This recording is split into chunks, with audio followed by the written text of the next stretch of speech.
Hey everyone, this is Jennifer Sanchez. You are listening to the Wise Coffee Chat Show on WRMN 1410. What did I just say? WRMN 1410. And also on Wise Coffee Chat Show on the social media platforms, YouTube, Facebook, LinkedIn. So definitely super excited to be here this morning with my guest, Carlos Medina. And before I bring him on so he could introduce himself, who am I? My name is Jennifer Sanchez. I'm the founder of the Wise Alliance Network, as well as now the author of Wise Women Empower Women. Super excited about that. That was it's still an amazing experience. So if you guys want your copy of the book, go to Amazon.com and look up Wise Women Empower Women. And then, of course, I'm a mom of three beautiful girls, so I always got to give them a shout out. And a recent high school graduate.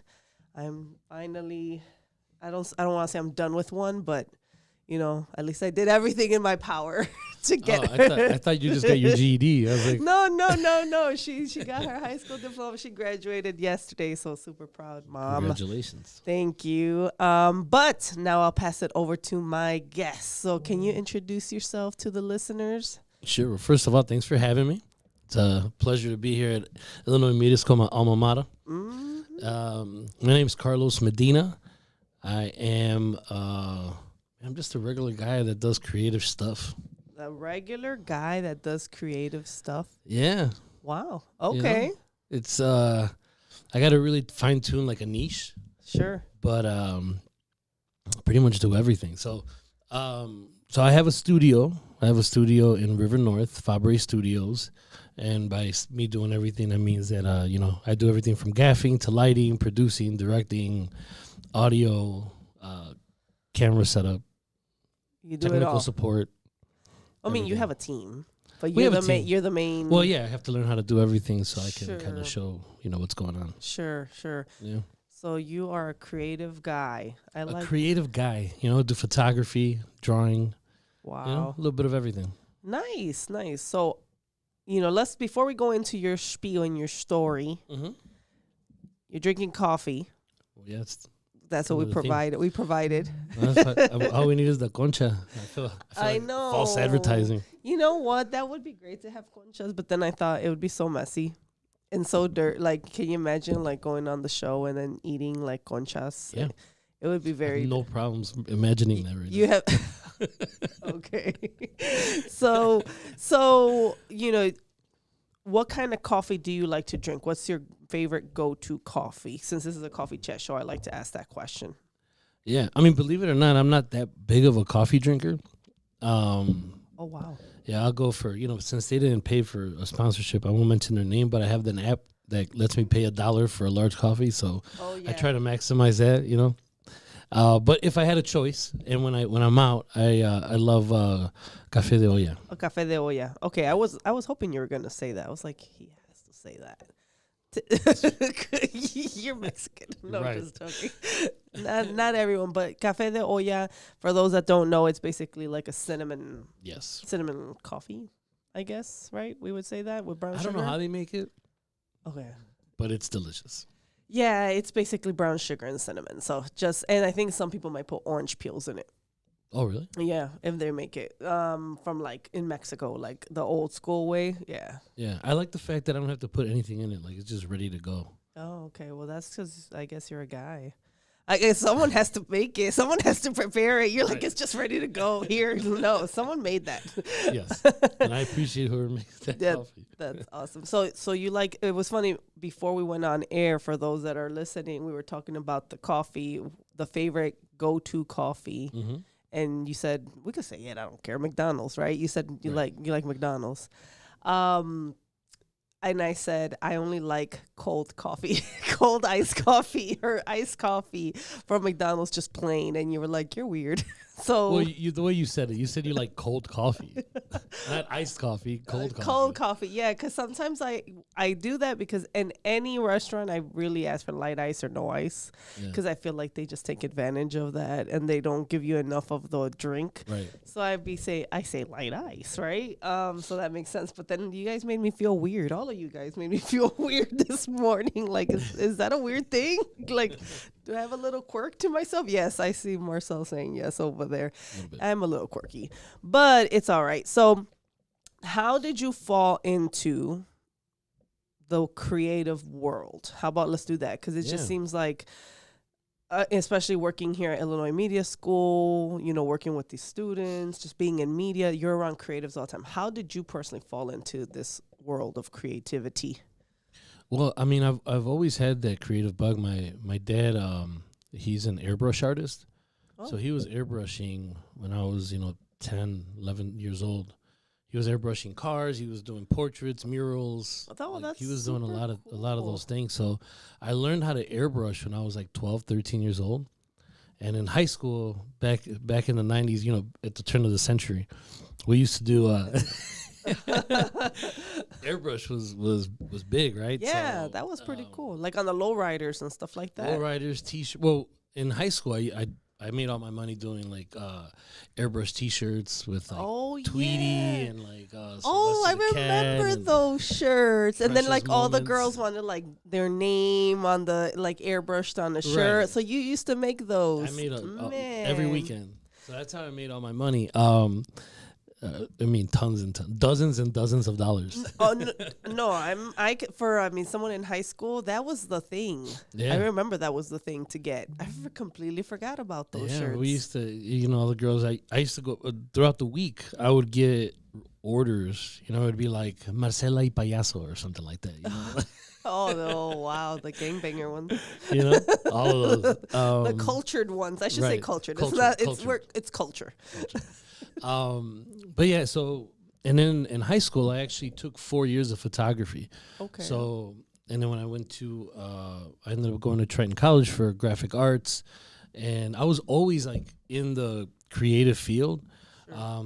But I ended up getting a job at AT&T and selling cell phones, and then I gotta check with a comma in it for the first time in my life. Oh, you were like, oh, this works. I was like, oh, this is nice. Oh, this is cool. This is real nice. That's nice. So, I stayed at AT&T. I was in telecommunications for almost 20 years. What high school did you go? I know you told me this, but for the listeners, what high school did you go to? I went to Morton East High School in Cicero. Morton East High School in Cicero. Mm-hmm. So, that's actually, what's your mascot? There's a horse, no? It's a Mustang. That's a Mustang. Okay. Go Stangs. Yeah. I knew it was something like that. So, now you did all the airbrushing. Mm-hmm. Your dad, that's where you got it from your father, which is actually pretty cool. You went to Triton College, you said, right? And you started picking up graphic design. During that time, for those of you that were around, there was the whole .com era. It was like when the internet really first started going to e-commerce. Uh-huh. I wanted to. I did everything in my power to avoid math classes. Okay. So I decided to do graphic design because I wanted to get my my degree so I can start working at there was a bunch of these like .com companies like out in Schaumburg. Okay. So I was about to graduate. I started doing all these interviews, and the one job that I did get, when I went for my first day, the building was empty. So there was it was called the .com bubble. It had bursted, and all these companies lost all this money, and like the industry just. Wow. It lasted about a year, a year and a half or two. Okay, that's pretty cool. I wasn't aware about the dot. Yeah, it was like there was like toys.com, books.com. There was all these .coms that were popping out because the internet was relatively new. Yeah. So I wanted to get into that industry, and it wasn't for me. So when I got it started off as a part-time job, but by the time I realized how easy it was for me anyway, to sell cell phones at that time. Everybody wanted one. I was a store manager. I got promoted to store manager by the time I was like 22, 23. Oh, wow. I was one of the youngest store managers for AT&T. And then, I did that for about 8 years, went into straight corporate. So I did sales trainings, district manager, enterprise sales, business sales, B2B, all that. So when you were selling phones, you were selling like the block phones, or you were already selling like? No. This is an honest question because I'm trying to think. Because I love phones. Don't get me wrong. Like I think phones are great. there's so much to this technology now, right? When we have phones, we could do so much on them, right? We're always connected. You always have access to people, and there's benefits to phones. But prior to that, there were simpler times. There was, yeah, when phones were simple. So I remember the focus was when we started selling text messaging packages for like $4.99 for like $100, or you can get data packages, like a gigabyte for like $10 a month.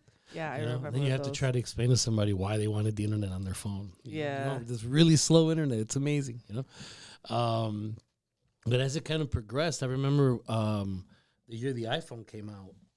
And for those of you that don't remember, the first iPhone was a 2G iPhone that could not send picture messages. Oh, it was all, yeah. So I got to see the evolution of the phones. That was actually kind of cool. Now that I look back on it, yeah. Because I used to rock the Blackberries and I remember the Blackberry, the Nokias, the Razors, Motorola. Oh my God, the Razors! I hated people with the Razors. Yeah, I mean that was the Blackberries were that was my phone, the Blackberry. Yeah. Yeah, the Blackberries were the smartphones back then. I remember that. The nice thing about the Razors or any flip phone really is it just gave you a really good way to like hang up on someone. You know what I mean? Like just snap. Just when you're mad at someone, I'm done with you. I don't want to talk to you. Smack. You can't do that. Just slap. I don't want to talk to you no more. Those were classic. Well, what about like rotary phones then? Like back in the day, right? Like you could just put the phone back on the whatever. What was it called? Like rotary phones. Yeah, rotary. But when you put it on the hook, the hook, the receiver. I don't know what it was called. Was this? Man, you guys.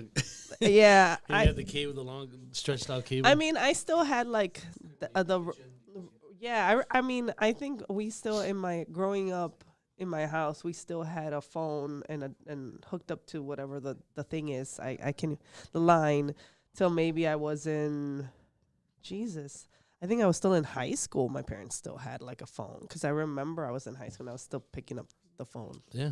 So it's like, I remember I worked hard for my first cell phone at 16. My parents didn't give it to me. I got it myself. Right. And then like now I think about teenagers now and how they're so entitled. Well, I mean, my child is entitled, right? So she wants like everything handed to her. Yeah. And it's like, she'll pull the card on like, well, you had me, you should give it, I didn't choose to be here. And she uses that line on me and I'm like, bro, I didn't choose to be here either, but I got everything I had to get. My parents didn't hand me anything. Except the car, unfortunately. Yeah, my dad did give me a car. But it was like a $2,000 Euro Illumina 92. It was like this, Euro Illumina. Yeah, do you remember those? No. Yeah, I had like, I don't know what kind of car. Someone Google it, Euro Illumina, so he could see what it looks like. But, was it a Euro? No. And then I had a Pontiac. No, I had a Pontiac too, a green Pontiac. So I was like... Yeah, they were like little beater cars, They weren't like the nicest cars, right? I drove a Dodge Neon. A Dodge Neon. Yeah, I had one of those in green.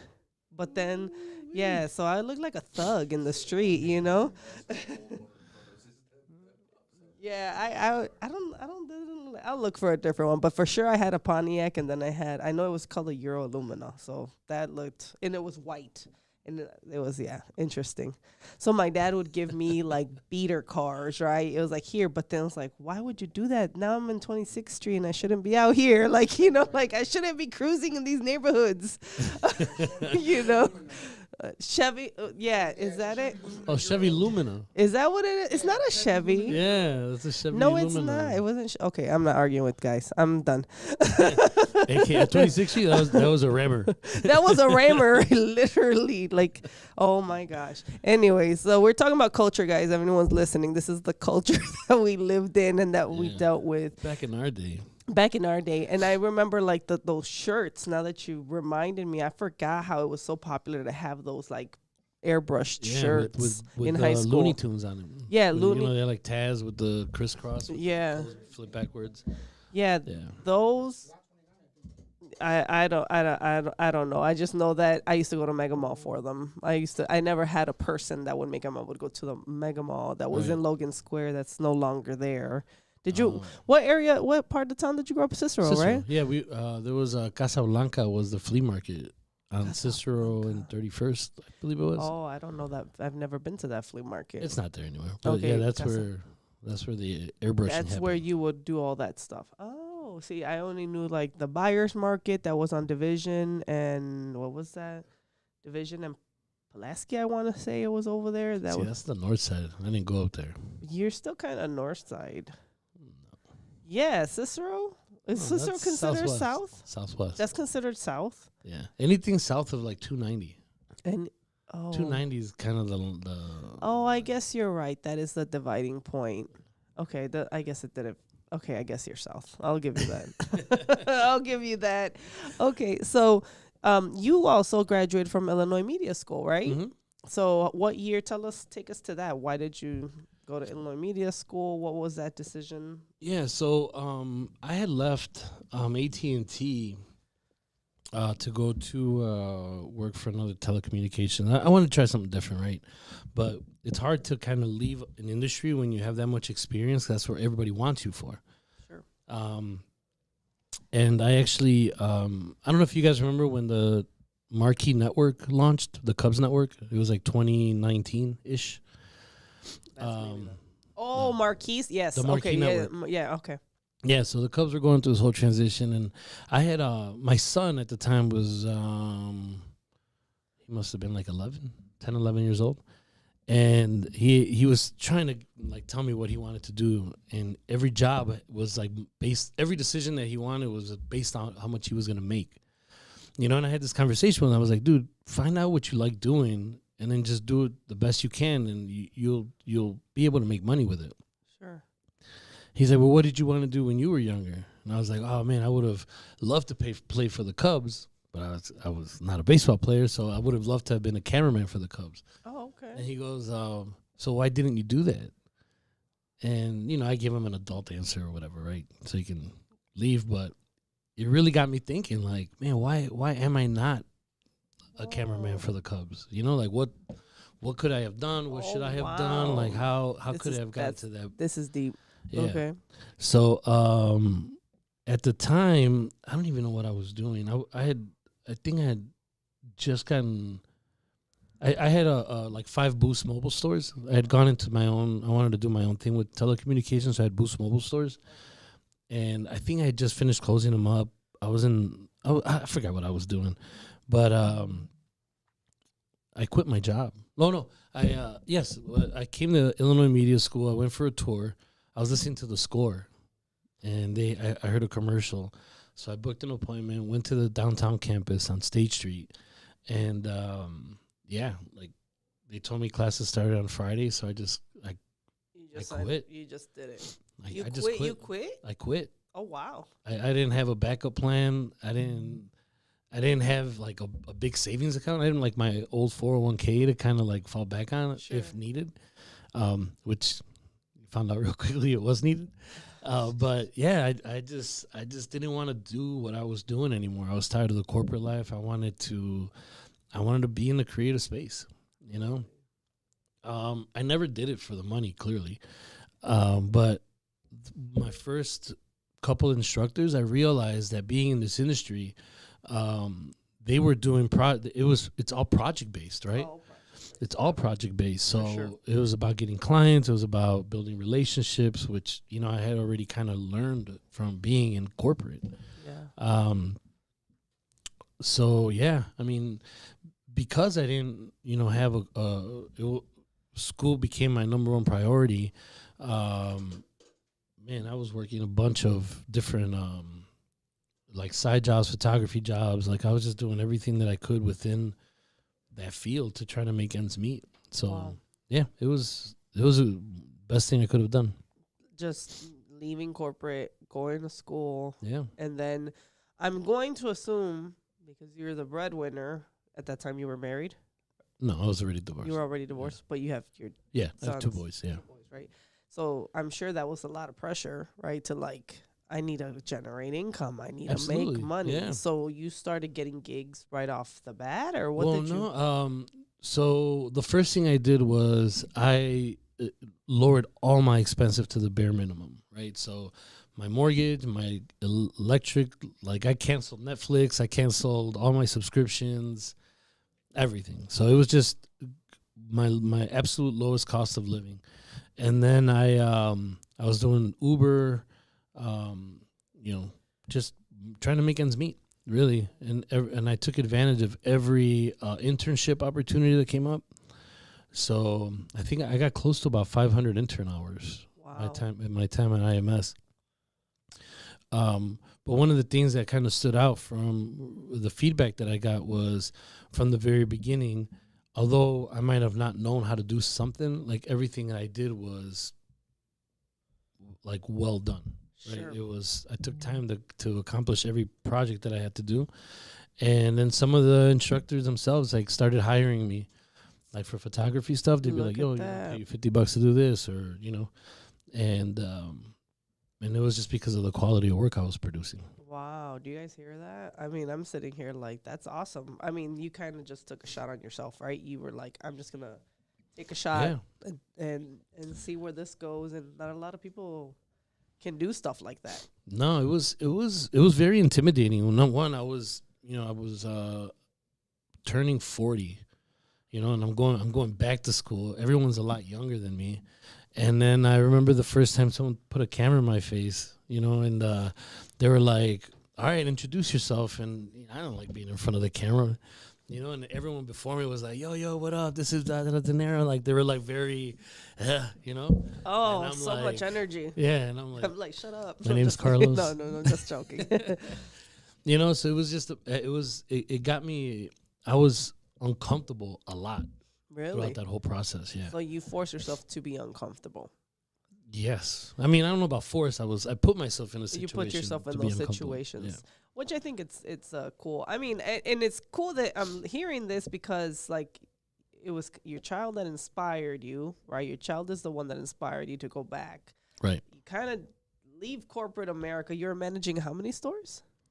Oh, man. Well, when I left, I was doing B2B sales. I was doing well over 6 figures. Oh, so you just really said, I'm leaving this money to pursue a passion because you want to be a cameraman for the Cubs.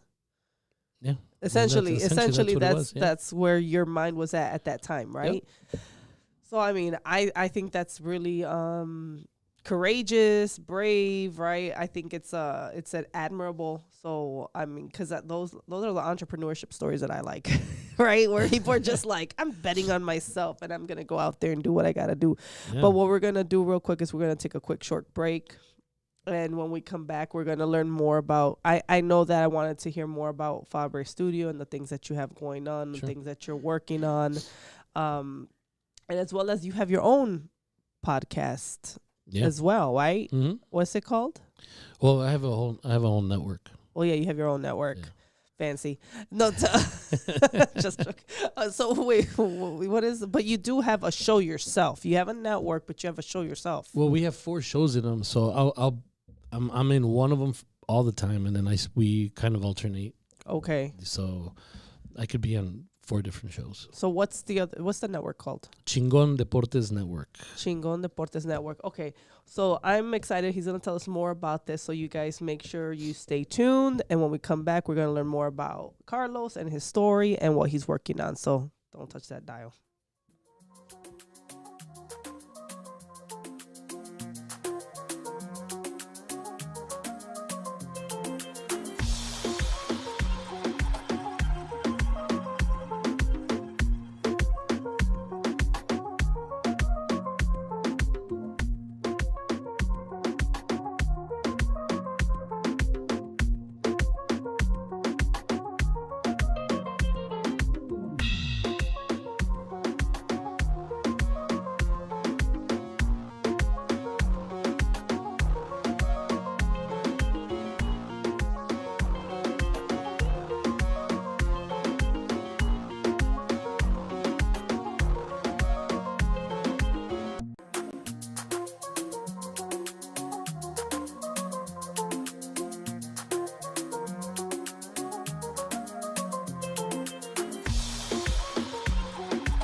All right, we're back, and we are talking to Carlos from, the creative behind Medina Production.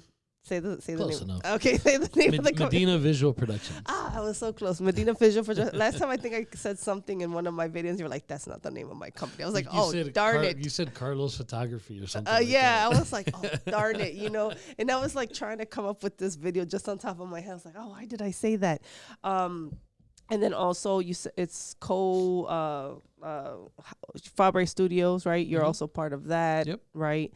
So tell us a little bit about what Fabre Studios. I know that we have interns there from Illinois Media School working with you. What's Fabre Studios? What do you guys do there? Yeah. So it's funny how it worked out. We were doing a fashion show for SAIC, School of Art Institute in Chicago, and one of the students told us that their dad had a studio in River North. Okay. So we went to go check it out, and he's a little older, and he wanted to get out of the game. Okay. So we actually worked out a deal where we took over the studio. Okay. One of the most exciting days of my life. I was so excited when it happened. I was like, I walked in and like the smell of studio. I don't know if that makes sense. It's like the smell of studio. Yeah, like lights on, like electricity. I don't know what it's a distinct, like when you smell like burning of the fuses or something of like there's a distinct scent that you get, kind of like when you go back to school and you smell like your old classroom type of deal. That's weird. Yeah. No, just joking. No, it is kind of weird. For those 3-4 people that can relate, they know what I'm talking about. No, I'm joking with you. I actually know exactly what you're talking about. You're talking about like the old, like the smell of the wood and like because I went to CPS, so I just remember like if you go there, you kind of smell like the grain, the wood, CPS, that's mold. No. Yeah, that is probably mold, asbestos. God knows what was in those. Even books, right? Like I like the smell of libraries or like old houses. Right. So I get what you're saying. I understand. Yeah. So studios tend to have like this scent. I don't know. Anyways, when I walked in, it was like, man, it was amazing that it was mine. Like it's still kind of weird to say, but one of my partners there, his name is Frankie Fabre, who was named after the studio. We were going to change the name, but he had already built a presence, and he has some name recognition, so there was no sense of reinventing the wheel. Sure. So we just let it ride. I just saw him too, like a week ago, like in this building. Oh yeah, his dentist is here. Yeah, I was like, oh, I just saw him. I was like, oh hi. Like, who are you? Yeah. No, so the one thing about Frankie is that he has a really cool client base, right? So he's really into fashion, hip hop, and stuff like that. So we've had A$AP Rocky, we've had Dane Dash at the studio, Jerry Lorenzo, Logan Paul. We've gone out to New York to interview Rich Paul. Fat Joe, like it's been really a cool experience to have access to the studio like this, and the amount of people that just Do you get starstruck?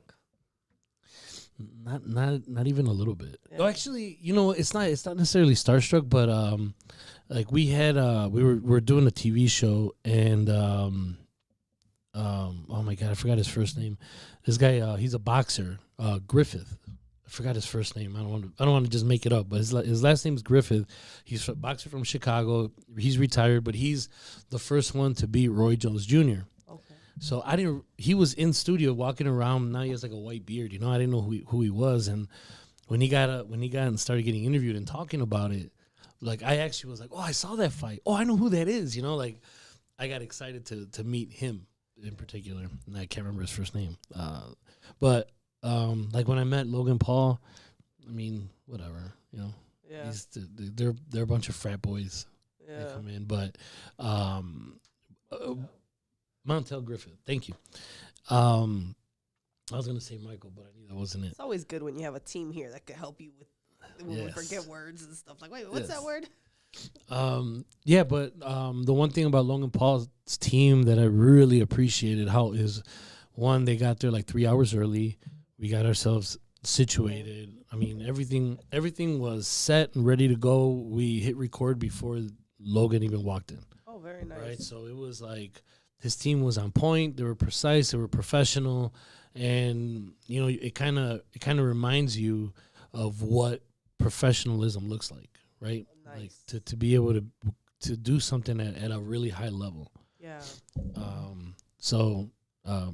Yeah, Melissa Ford's team was the same way. We've had quite a few people come in, kind of set up shop. That's nice. Yeah, That's good. And I was just curious because I know there's a lot of people, like, I try to tell the students all the time, you better not fangirl. I swear. Like, and you know, when you're around people and just because they have a little bit of clout or a little bit of status, don't get all like, oh my God. Like one time I took students to the radio station, right? In the winter. And I was like watching them and I saw how they were just so, I don't want to say the word. I just don't want my students to ever come off as desperate, right? Yeah. And I'm like, no, we're too cool for that. We're not doing that. Like they're gonna come to you because everyone, these celebrities or high status people are used to like people always like groveling at them and giving them attention and all that stuff, right? And like they're all starstruck. I think they'll admire someone that doesn't care about them. Like, you know, they'll be more like, oh, they treat me like a human being, right? Like I'm a normal person, right? And I think that sometimes people forget, like, they're still a human. They're still normal. They're going to die just like you're going to die. You know, we're yeah, but they go to a better place. No, I mean, where's that? I don't know. A better cemetery? You know, like, I don't get it. What does that mean? Like, they get jewels on their coffin? Like, whoop-de-doo, you know? I mean, but at the end of the day, we all are inevitably going to pass on, right? So in my mind, it's like, treat them like humans. And, you know, I think just because you have some status or clout, like, don't fangirl. And that's what I try to teach my students all the time. Like, no, you're a professional. You're here to work. Right. You're not here to get signatures or get you none of that, you know? Yeah, we have, so depending on who's coming into the studio, if we have a closed set, like we can't bring anybody in, right? Everyone has to be accounted for. The people on the team have to be accounted for. And it's to protect them from exactly that, you know? So those restrictions weren't for everybody. So I actually took my son, you know, to intern. While Logan Paul was there, because he was all about Logan Paul. Oh yeah. And he's like, man, can I ask him for his autograph? I'm like, if you catch him outside the studio, like walking around or whatever, go for it. And he had his opportunity and he chickened out. Oh no. Completely chickened out. Yeah. I guess if you have some perks and you can do that, well then that's fine, right? Like he's 17. Use your perks. Yeah, use your perks. I could see that like once in a while. But you know one of the things about the industry that we're in, and is that when you get older and you have more experience, that feeling is rare. Like you start getting accustomed to seeing, you know, celebrities or people with a little bit of clout. You know, it starts becoming repetitive. So when I see people get excited, like when I see people go into the studio and are like, yo, I want to do this, or this is amazing. Like, it reminds me of what I felt like the first time I walked into that studio. I see it every day, you know, like I'm working with the same camera. So sometimes it kind of gets redundant. Yeah. Well, it's your day to day. It's your norm. Right. Right. So when people come in and they have that level of excitement, it reminds me of how cool it is what I'm doing. Yeah. You know? So, yeah, I don't know about like fangirling, you know, like, but I'm the most like, if I like you, you won't know I like you. I become mean. So like I'm that person that is like no one will ever know if I like you or not. You were that girl in grammar school just beating up boys you like. I used to whoop them. I'm just like, I really like you. No, I wasn't that aggressive. No, I wouldn't beat up on boys, but I was the girl that, and I guess maybe because I was raised with like bullying parents. Mexicans are bullies, you know, like culturally, like my mom like I think in her side of the family, they're always joking around and laughing and making fun of you. And I almost picked that up as a like, this is endearment, right? Right. This is like, so I like to banter and joke around and like tease people, but I can't read that, but yeah, just say. But you know that. So to me, it's like I don't really give people attention like that, regardless, right? I rather be mean to you. I'd rather be mean. That's good to know. That's Like, just no, joking. she really likes you, man. No. Let's change that.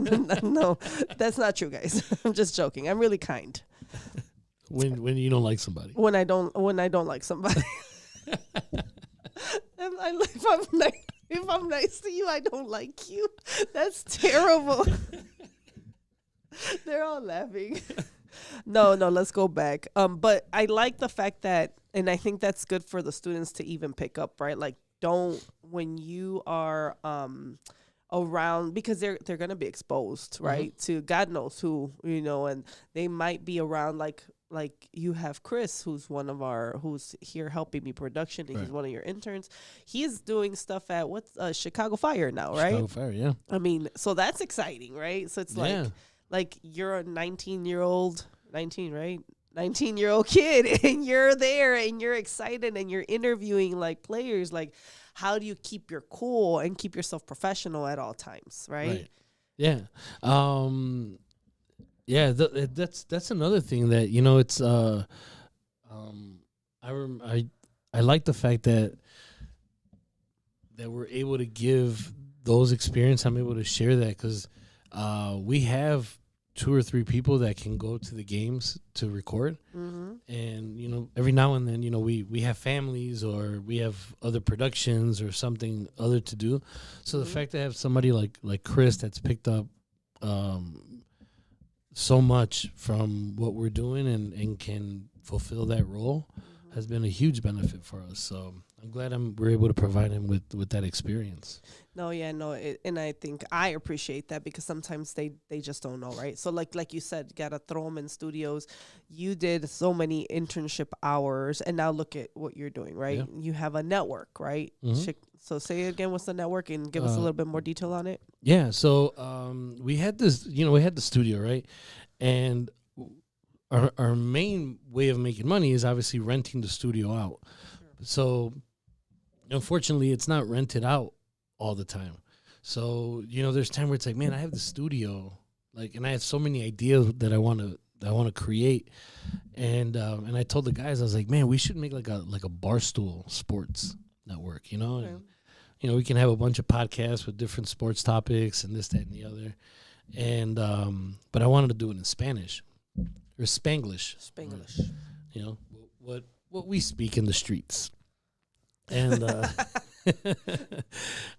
you know, just a way to be able to communicate, to be the bridge from the sports teams to the Latino or the Latino community. So we had an open house, and we had a couple people come in from Latino Radio Network, and they wanted to use our studio to interview Spanish-speaking players from the Cubs and Sox. Well, as we were kind of working out that deal, I think they got sold off. The company got sold off, and they got let go. Oh, wow. Yeah. So one of the things that we talked about, we're like, yo, with your connections, because they still had connections to all the sports teams. They had connections to sponsors, and we had the studio. So we're like, yo, let's create a network and, you know, see where it goes. And, yeah, we launched in October, I believe. We did a bunch of podcasts for the Bears. Clearly, the Bears had a great run, so we were able to do a couple live shows from different venues. Nice. And but yeah, on top of that, we have a huge focus on soccer with the World Cup coming up. So we have a show called Sazón Futbolero. The baseball one is Rumbo Octubre. We have one where it's just kind of general sports talk. And since there's 8 of us in the group, we'll rotate, and we're called Los Chingones. Okay. Why would you not? And then the Bulls one that we do, where we actually have media passes to go to the Bulls practices and do reports, is called Entre Cuernos. So those are the shows that we currently have. We're looking to expand. We have a couple of people, kind of constantly pitching us different types of shows for like wrestling, things of that nature. So, but there's a lot of cost and there's a lot of time to produce these shows. Yeah. People don't realize how much it is to produce a show or put something out there, and the energy and the effort. And I tell students, like, if you're going to do this, do it because you love it. Yeah. Don't do it just because you want to do it. Do it because you love it. Yeah. Yeah. And Chris will tell you, I mean, there's been times where we're walking out of there close to midnight, after we're done filming a few shows. So is that breaking like internship policies? No, I'm just playing. I'm just joking. Just joking. I'm just joking. You have free will. I get it. You got to get the job done, which makes makes a lot of sense. And you went to media school. You clearly you understand why you're doing what you're doing, right? And why you have your studio and you have your shows, right? I think you have to really love it and be consistent with it, and you've seen how it's grown, right? So far. I mean, how long have you been doing the network now? Well, the network started in October. I've had the studio since we're coming up on a year. Okay. Yeah. But even like before then, we were doing fashion shows. I was doing fashion photography, sports photography, event photography. Yeah. Like, photography was really my thing. Oh, no, and you did great, by the way. For my book cover, those pictures of the ladies, you were the one that took care of it and edited, and I think it was a great experience for the ladies to work with your photographer. Yeah. They loved it, and you were so I want to make sure I thank you for even supporting. Oh, absolutely. My event. Shout out to Mario for going out there and covering for me. Yeah, and then you took care of it even at the book launch. You were there supporting. Mm-hmm. So I really appreciate the support that you guys gave. So if you guys are looking for a photographer, I did see you had a graduation package, $199. I was like, darn, I liked it. I was like, I don't know if I could still do these, right? I just saw that post like yesterday. So you do like photography also for graduations, events, right? Yeah. So I've done quite a few quinceañeras, weddings, I mean, those pay the bills, right? But photography is my first passion. That's your first love. Yeah. Okay. Like I go shoot photography and just for myself. Like I'll go walking around, do some street photography. Really? Okay. Yeah. That's kind of how it clears my mind. The thing about it that I really love is, understanding lighting, right? And when you want to get a shot, understanding how your camera works and what adjustments you have to make in order to get the shot that you want, and kind of thinking about how you're going to edit it. So it's like a whole thought process, and it really just makes me focus and lock into what I'm doing, makes me forget, all the noise and, bills and all that other stuff. Oh, that's nice. So you really enjoy Yeah. photography Yeah. in general, which is great because, I mean, we need people like you, right?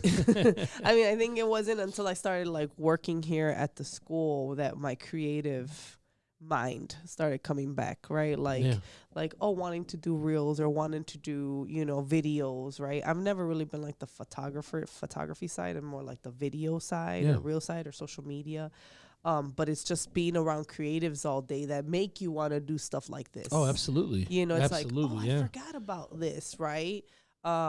Especially if you're like always corporate or business. It's a nice like breakaway. Yeah. Yeah, one of the things that I love about having the studio is every now and then we'll get people coming in just to be there, right? So some of the most productive days was days where someone would come visit and we're just sitting around a table chopping it up and, hey, man, we should do a short film. Yeah, what are you thinking? And, next thing you know, we're in the middle of coming up with this grand idea. It happened the other day. We have this guy, one of our friends, Kenneth. He's a director.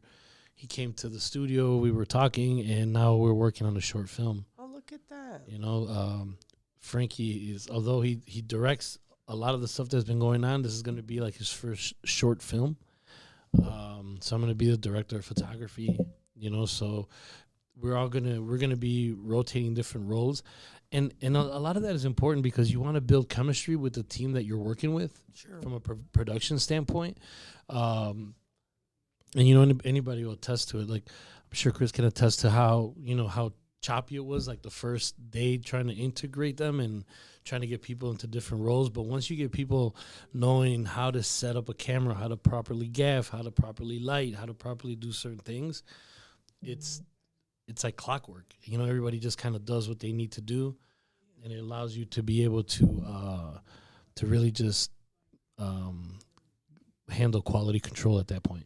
Yeah, and I think that's where your managerial skills come in, right? Because not a lot of people have that mindset of like, well, how do I make this team function and work together, right? Yeah. So like the fact that you did work in corporate, you did manage stores, and now you can come into this creative space and be able to be like, okay, how do we make this team work together? Because that's management. Like you got to learn how to manage teams. No, absolutely. You know, one of the biggest things is that you know, I get up and I do it. Like, you know, I get up if a camera needs to get fixed or this, like I'll fix it. I'll just do it, and other people are paying attention. So like, before I make a change, like I'll say, okay, look, you see how this camera's a little bit off, right? So we're gonna go ahead and fix it, you know, and you know, I teach people how to fix it, and I try to explain what I'm looking for, we're looking at, and then people start kind of having the same vision.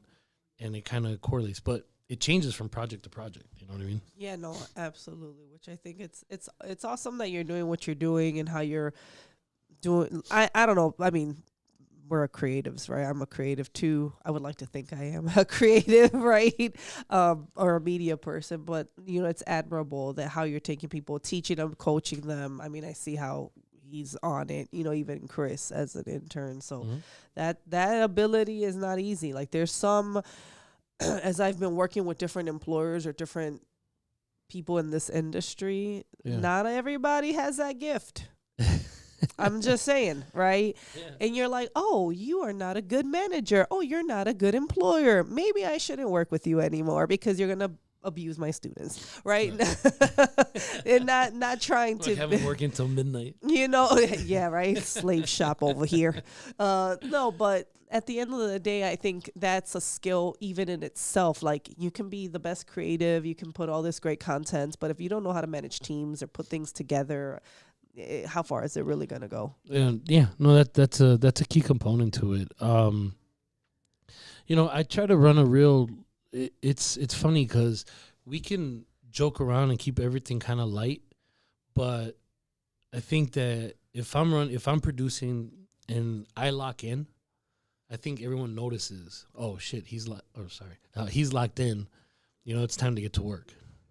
Yeah. Did you beat that? No, he's gonna have to edit that. I'm sorry. It's okay. Don't worry about it. Sorry, Chris. But yeah, it's just a matter of, you know, once you lock in and once everyone kind of sees you lock in, it's like, oh, you know, he's on it now. Let's all lock in. Right? Yeah. And being able to kind of just look at people and they know you're locked in. Also understanding like when you're in production, a lot of times you're paying by the hour. So if we're really on a time crunch, I'll let people know. I'm like, man, I'm going to give you all my please and thank yous right now. Because there's no please and thank you when you're in a time crunch. When you're in a time like, yo, get this done. Hey, I need this done. Hey, get this camera here. Yeah. Or, you know what I mean? Like it has to be. You can't take things personally. And and that's true. You can't take anything personal. So if anyone wants to reach out to you, find you, or work with you, where would they go? Yeah, you could check me out on one of my multiple IGs. One of many of my IGs. Many IGs. So I'm at Carlos Medina VP. Okay. So that's my main account. You can find us on YouTube, Medina Visual Productions. I've been loading up some of my previous works. You guys can check out what I've been doing. And then definitely go subscribe and check out Chingon Deportes Network. You know, and it's not just me. These guys are putting in a lot of work, creating great content. My business partner, Noe, Frankie, it's all them. Awesome. So thank you so much. And I have you in the book. So your name is even in my book. So if you guys get my book, you know, he's mentioned in there. But thank you so much, Carlos, for being on with us. And thank you to the team for putting this together. And thank you to our WRMN for supporting the Wise Coffee Chat Show. So see you guys next week. God bless.